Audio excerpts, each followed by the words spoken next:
Okay, this is chapter 1 of our course, and I'm just going to go over maybe a third of the slides because a lot of them are actually repetitious and a little too detailed. And it's about just in general about what is a small business and what is an entrepreneur, right? So small businesses have a big significance in the US economy. There are a lot of entrepreneurs who start and lead small businesses. They make huge contributions. Over 30 million businesses in the United States have less than 500 employees, and a small business is one of the definitions of small business is that it has to have less than 500 employees. Once you have more than 500 or more employees, you will be a medium-sized business, right? And 89% have less than 20 employees. So that's huge, right? Yeah. 59, almost 60 million people work in small businesses, representing almost half of the workforce in all of the United States, and 42% of salaries. So again, very, very important to the US economy, small businesses, right? A lot of small businesses have gone global, representing 97% of all exporters.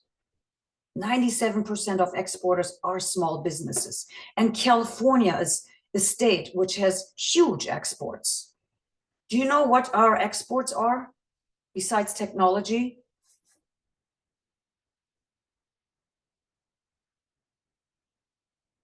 Any food products, agricultural products? Olives, almonds. Yes, Ashvi? Were you going to say that? I was going to say almonds, yeah. Yeah, almonds. We even export wood to China to make chopsticks. Yeah, so huge export of California, right? So what is a small business? It's a business with growth potential that is small compared to large companies in an industry. It has geographically localized operations, and it's financed by only a few individuals and has a small management team. So, you know, a small company within a large industry, right? Or within any industry, actually, right? So, you know, you can have a retail business that sells clothing that's huge, like Nordstrom's. But you can also have a small boutique on Santa Cruz Avenue in Los Gatos that has a very small selection of clothing, right? That is local, has only a few employees, probably only has one manager, right? So it's a small business that operates within an industry. Size often depends on the purpose of identifying small companies, right? Numerical criteria can be subjective at best, but we do use things like they have to have less than 500 employees, and I think it's less than shareholders has to be less than 100 shareholders, but most small businesses don't even have that, right? So there are micro businesses. It's a small firm that provides minimal profits to its owners. It's basically probably provides the type of profit that you would make working for somebody. That's not in tech, and it's not making a lot of money in company stocks or anything like that, right? So can somebody think of an example of a micro business, really, really small business, just pays your bills at home, right? We are surrounded by micro businesses.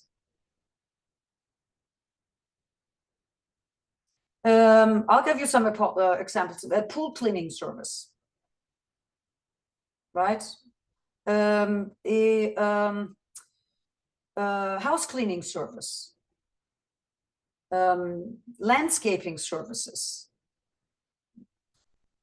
a small event company, a DJ business, right? Those are all micro businesses, right? A lifestyle business is a micro business that permits the owner to follow a desired pattern of living or lifestyle or a hobby. A DJ business could be that, right? You love music, you love mixing and you know, being around people that love to dance. So you create a DJ business, right? You go and DJ at events. You can offer lessons in something you are passionate about, music lessons. That would be a micro business, right? A lot of times it's a service business, a micro business, right? Because it doesn't require a lot of hard investments or, but it's more about providing services. Attractive small firm is a small firm that provides substantial profits to its owners. A lot of individually owned restaurants that are not part of a big corporation are also attractive small firms if they offer good profits, right?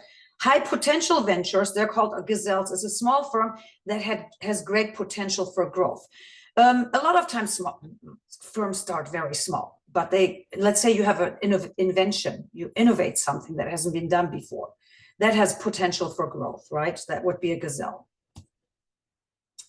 So what is entrepreneurship? We talked about small businesses. Entrepreneurship is a person who relentlessly pursues an opportunity in either way, a new way or an existing business, while creating value for a potential customer and taking risks and rewards for their efforts, right? So really, really looking for opportunities and providing something of value to customers, right? Entrepreneurship is a relentless pursuit of an opportunity without owning all the resources needed to capture the opportunity, because you have to work on collecting those resources. It involves 4 stages, which you'll see on this slide. So identifying opportunities, right? Entrepreneurs always keep their eyes open for opportunities. And once you identify an opportunity, and just thinking one up or seeing something doesn't mean you've really identified an opportunity. It doesn't become an opportunity until you have done some research, and we'll talk about that throughout the course, right? You have to make it, see if it's even feasible, if this is something people would even buy and all that stuff, right? But once you know all that, then you go out and acquire critical resources, meaning you need resources to start the business, money, basically. Money and sometimes talent, right? So how are you going to identify what resources you need? You need to do some work, and we'll talk about that. That's what we will learn in this. And then execute the plan, and then harvesting the firm's value at the end. Hopefully you'll do well, and you'll get profits and things like that, right? Entrepreneurship, more about it, the entrepreneurial attributes or the traits people that go into entrepreneurship typically have is leadership abilities, opportunity obsession. They're obsessed with opportunities, right? Commitment and determination. They keep momentum. When they see an opportunity, they go after it and don't let go until they know this is not going to work. And if it's going to work, they're going to go after it, right? They are very, very motivated, have courage, because they have to also be very tolerant of risk, because going into entrepreneurship is risky business. There's no guarantee that it's going to work. So people that don't mind taking risks are more likely to succeed in entrepreneurship, right? And they tend to be creative and adaptable and self-reliant. An almost certain way to fail, or the mistakes entrepreneurs make that causes them to fail, is sometimes they overestimate what they can do, right? They think they can do it all themselves, or they think everybody wants their product and they're going to sell more than they could ever sell, right? For that's why you have to do research on that. Lack of an understanding of the market. A lot of times entrepreneurs are focused on their product. You should never be focused on your product. You should be focused on the market. What do people want? Not what do you want to sell, but what do they want? And based on what people want, based on that is how you're going to create your product or service, right? Hire mediocre people, right? It's really important that you hire good people once you start hiring people. Fail to be a team player. Usually a result of taking oneself too seriously, and you want to do it all yourself, or you want to be a domineering manager. Those are not good ways to start a business. Fail to share ownership in the business in an equitable way. You might start out as one person, but as you grow the business, very likely are going to take on some partners, and the business has to be divided fairly, right? So if not, the partner that feels treated unfairly is not going to be happy and not going to put as much effort in, or it's going to, tank, and maybe even, right? Second stage, entrepreneurs at some point after a new firm is established, it may be purchased or taken over by a second generation family member, or sometimes even by somebody who may have been managing the company, right? Ways to do that, other opportunities to be a business owner is a franchisee. Do you all know what a franchise is? Can somebody give me an example of a franchise? Anything? Yes, Amruta? McDonald's. McDonald's, yeah. Big, successful, classic example of franchising, right? So yeah, anybody, well, not anybody, but all the McDonald's locations, or most of them, are owned by franchisees, not by McDonald's, right? They buy the rights from McDonald's to operate as a McDonald's, and we'll talk more about franchises later in our course. Social entrepreneurship is when entrepreneurs create activities or products or services for that address challenges that we have. It could be a product that makes things environmentally friendly, that reduces waste, that reuses, recycles, or that services a specific types of individuals that haven't been serviced in the past, right? So, and then there are entrepreneurial teams. So that's when you have 2 or more people to start or run a business. Entrepreneurship is different from entrepreneurship. Intrapreneurship, and we're not really going to talk about that in this course, but you will hear the term every now and then, and you may have heard it already. It's when somebody works at a company, at a large corporation usually, and they have ideas and they invent things. When that happens, and these inventions sometimes become profitable for a company. But they are owned by the company still. The employee who invents things, or who practices intrapreneurship at a large corporation, or any corporation for that matter, is not going to be compensated in a way you would if you had your own business, right? Like copyrights, patents, and things like that. All that would go to the company. An example would be the long time ago, Starbucks only had hot coffee drinks, and then some employees started playing around and they created something that became the Frappuccino, right? Of course, smart companies still compensate employees for those kind of inventions. Otherwise, they would not be motivated to share them with the company, right? And they got motivated. A lot of tech companies do reward their employees for if they go above and beyond their regular job and find things and create things that the company can use, right? Anyway, it's still not their own company, but the smart companies will reward those employees. Questions? Okay. Can a small company really compete with big companies? It's tough, but yes, they can. Sometimes small companies have a more personalized service, or they can be cheaper, faster, and compete better, because large companies sometimes they have too much bureaucracy almost. You call a big company, you're out of luck if you want to talk to a person live, right? You get all these prompts and you can never talk to somebody. Small companies, a lot of times, I think that's one of the biggest advantage of small companies, besides the other ones that are being mentioned here, right? The personalized service. Finding a niche market is another one.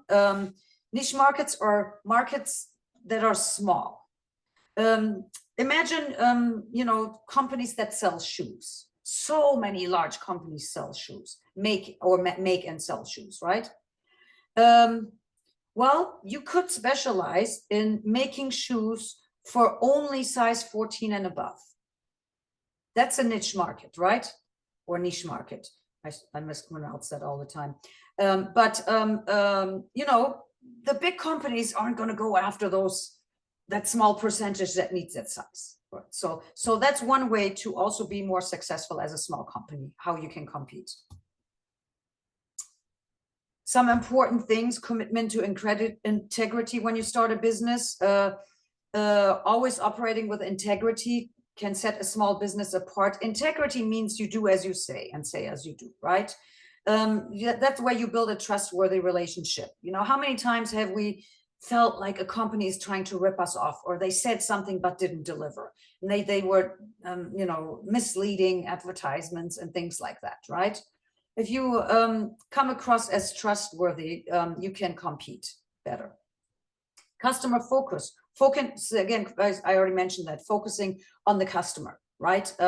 Providing direct customer service and good customer service, listening to customers, getting to know your customers. You can do that in a small business because you're more likely to serve a smaller amount of customers. And you know, customers love when they deal with the owners of the business. You know, when I go out in a restaurant and then the owner comes and asks, how is everything? It's very meaningful when that happens, right? Because you know they care, they want to know what you have to say. Quality performance, of course, quality is always really, really important. Innovation, you can be more innovative in a small business because again, there's less bureaucracy, right? And you can play around more. There's not a lot of red tape. Access to technology has helped smaller firms compete, and in many cases leveled the playing field with larger companies. You know, in the past, maybe 20, 30 years ago, smaller companies didn't have access to the technologies they have access to now because technology is becoming cheaper and cheaper, as we know. And I already talked about niche markets. Types of entrepreneurial motivations. Why do people become entrepreneurs? Why not just work for somebody? And why bother with all this? Starting a business, getting customers, raising money to do this, you know, maybe not making the profits you were hoping to make. Why bother?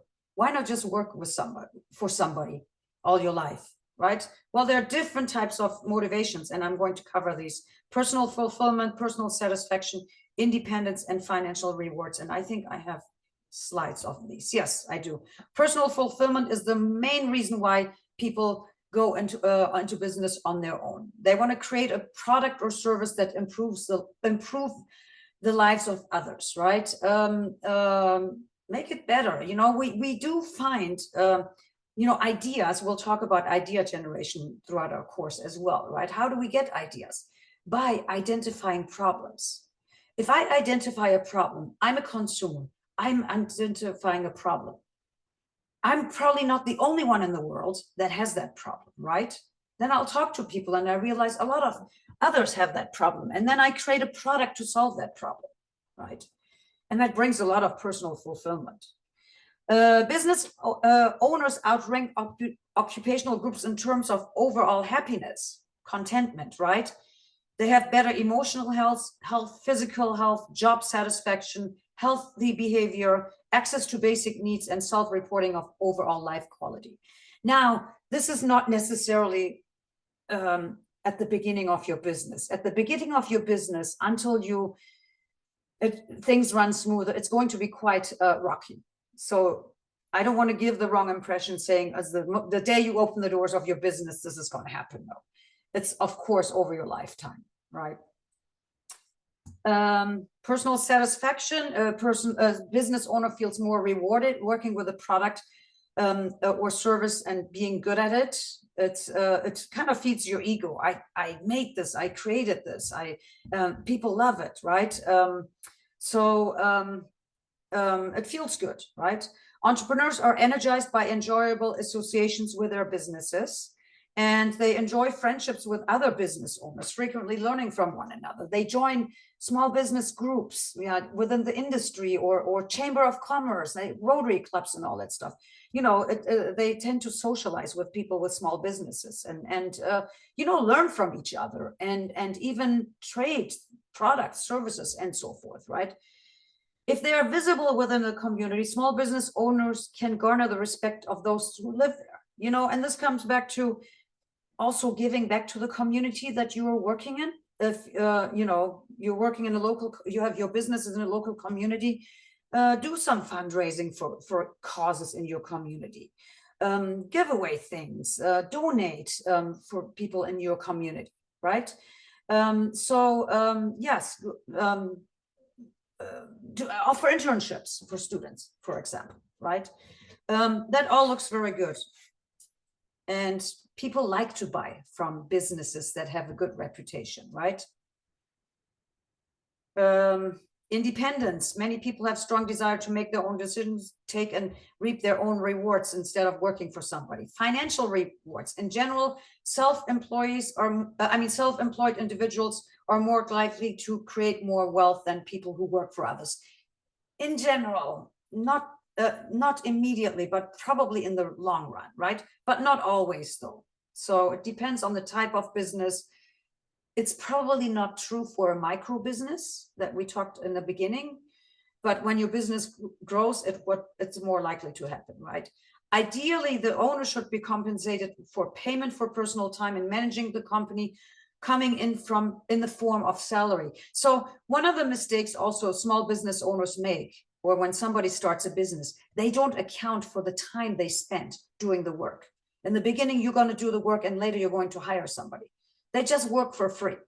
They shouldn't do that. They should always pay themselves a salary. Maybe in the beginning they can't, but eventually they should, right?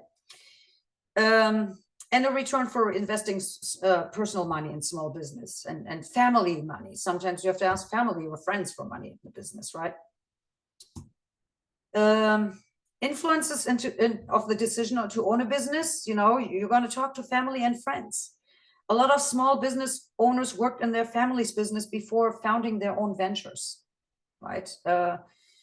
Desire to leave a difficult situation. People sometimes are, it's called a reluctant entrepreneur or corporate refugees. A reluctant entrepreneur is a person who becomes an entrepreneur because of some severe hardship.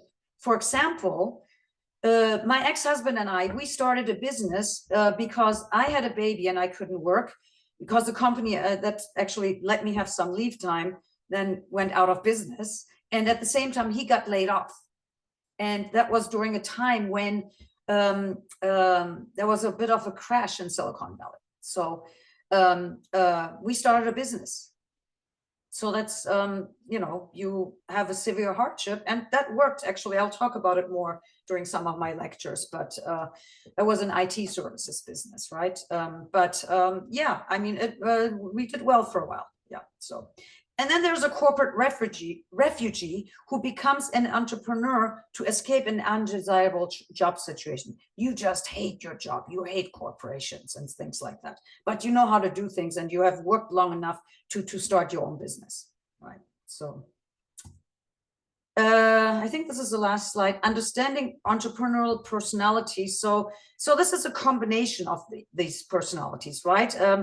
It's not like you should be one or the other, but it depends on the situation, whether it's the beginning of the business, whether there's a risky situation, whether there's how large you are, how long you've been in business. But the first one is technician. They think short term, usually paternalistic, uses only traditional marketing strategies, kind of old school, right? Is reluctant to delegate, prefers to do the work themselves, and relies on personal selling. Managers, they are not paternalistic. They avoid that. They delegate authority. This is more likely when they hire people. They use varying marketing strategies and use different sales approaches and seek multiple financing sources, right? And then entrepreneurs ask how the business must work, sees the business as a system and visualizes the future, develops strategies for the business by first seeing the whole picture rather than just a little piece of it. What's the big picture on it, right? And that makes them visualizing and developing a overall strategy of the whole picture makes them visionaries, right? But you have to balance these three personalities, right? Depending on where you are in your business. And I think that was the last slide we had. Yes. So I'm going to stop the recording. Stop share. Okay.